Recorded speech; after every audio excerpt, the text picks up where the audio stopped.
Hi and welcome back to my channel. Today we're going to talk about the 5 stages of grief. Now, I think when I've Googled this in the past, they might have added on to some of the stages, but I think that typically you're going to see 5 stages. I know that that's what I studied in my study material for my LCSW exam. I'm noticing some weird shadows on my face. Let's see. Sorry about that. I studied the 5 stages. I think that's most common. That's what I've used in group therapy and individual therapy. So I'm just going to stick with that. Grief happens in all different ways. People react differently to grief. It's not as simple as, okay, you are going to start with denial and then you're going to anger. It's just some people, they have somebody pass away and automatically there's anger there. You know, it's not fair that this person was taken away, especially if it was unexpectedly, if they were younger. It's very common to hear like, it's not fair. I feel like this shouldn't have happened, and there's a lot of anger that comes out of it. Somebody's initial response could be depression and automatically go to sadness and not feel anger, but just feel a very heavy loss and sadness and knowing that you're not going to talk to that person ever again. So, or at least physically talk to them ever again.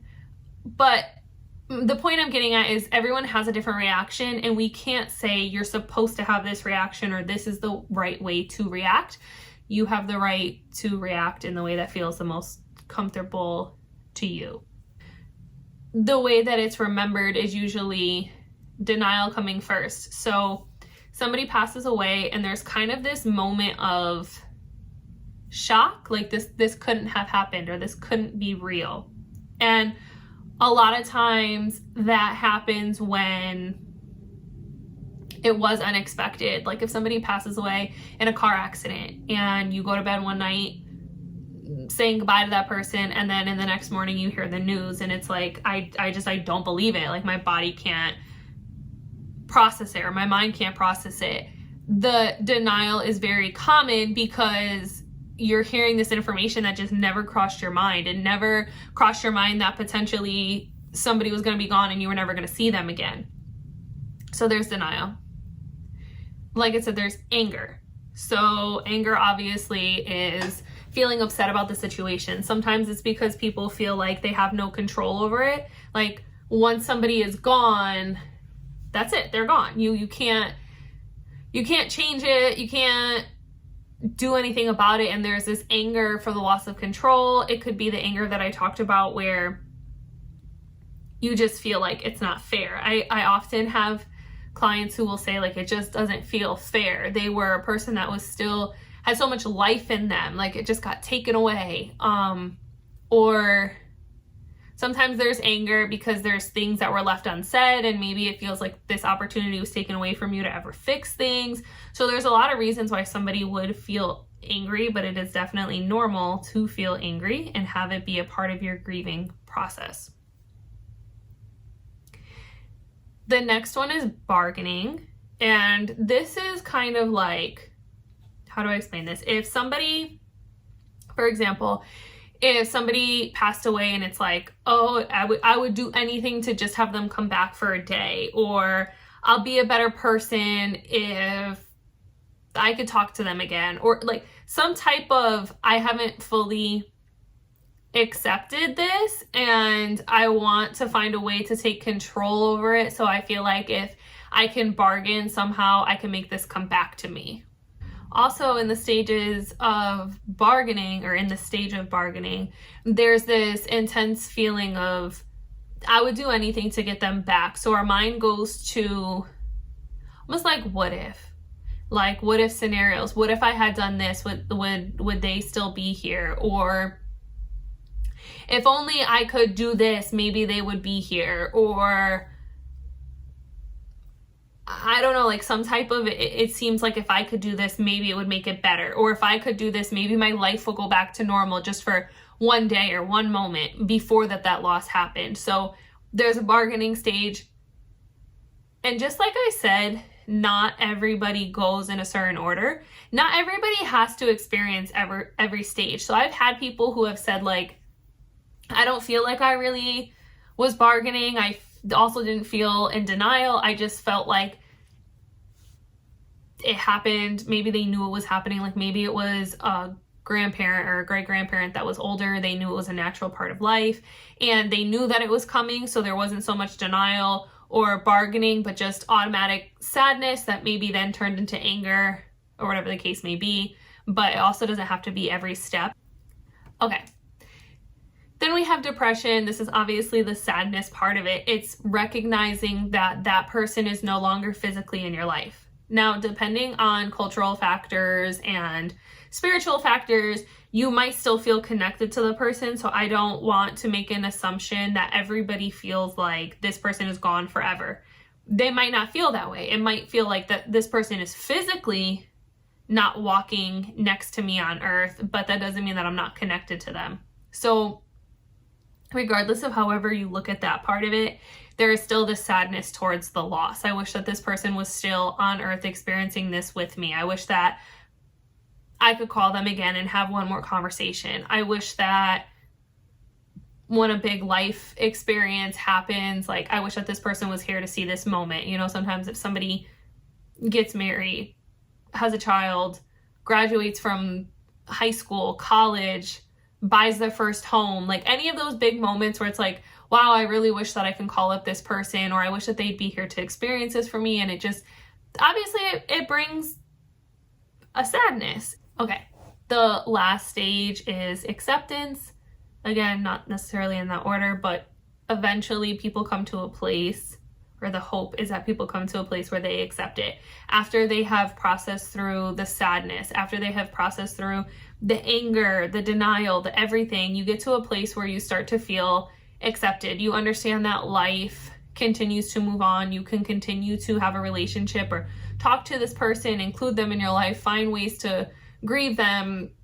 You know, sometimes people will plant a tree or plant something outside so that it allows to grow in memory of them, and you could think about them and you can have some fond memories of them. And it's not always through sadness that we're seeing it. It's not always through anger or bargainings. What if it's not through denial? It's a place of, this person is still a part of me in my life. So just because you accept it doesn't mean you have to forget about the person. It just means that you're in a place where you realize that this is real, this happened, and you're finding ways to cope with it and to bring back some of the other good parts of, maybe, like I said, remembering them through different ways and coming to terms with the fact that this has happened and that it's okay that it happened. Not that you like it, not that I'm saying that you're saying, oh yeah, this is fine, but just that you know that you can deal with it, and that there is some form of acceptance of knowing that it has happened, and there are other ways to deal with it beyond sadness and anger and things like that. And then as a side note, it says common misconceptions about grieving.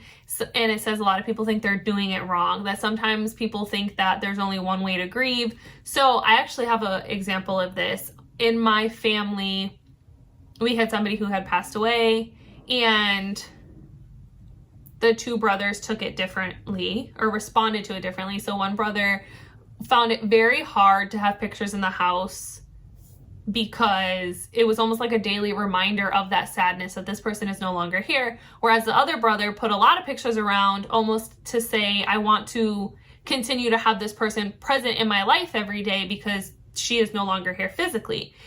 Neither one of those is wrong. You can't really tell somebody, oh, because it's affecting you this way, you should really do it that way, or whatever the case may be. Everybody needs to grieve and process in their own way. So that's just one example of how people could have very different reactions. I also think that sometimes people think, I've heard somebody in my family that dealt with grief as well.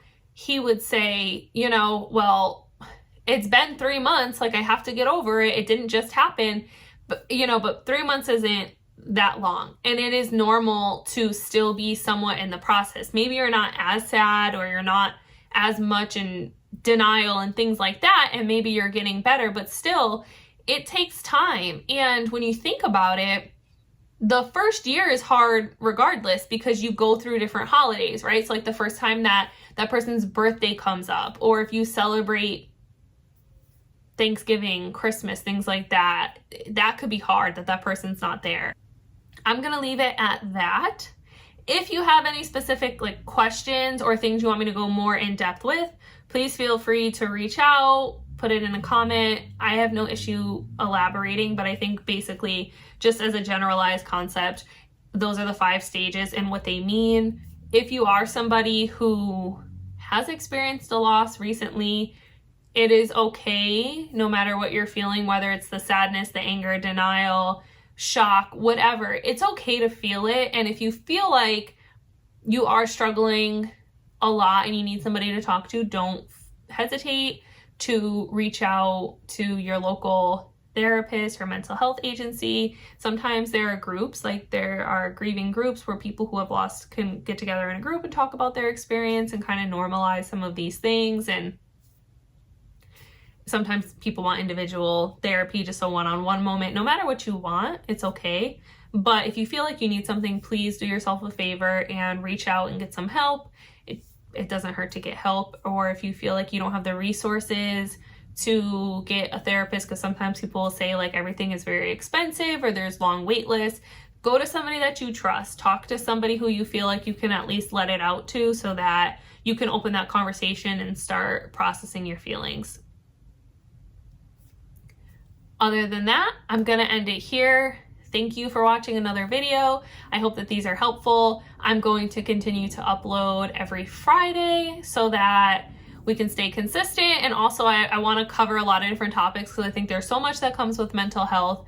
So please continue to stay tuned, or however people say that, to see what the next topic is. I don't even know what the next topic is, but it'll be something. So I look forward to that. And if you have any ideas on topics, please let me know.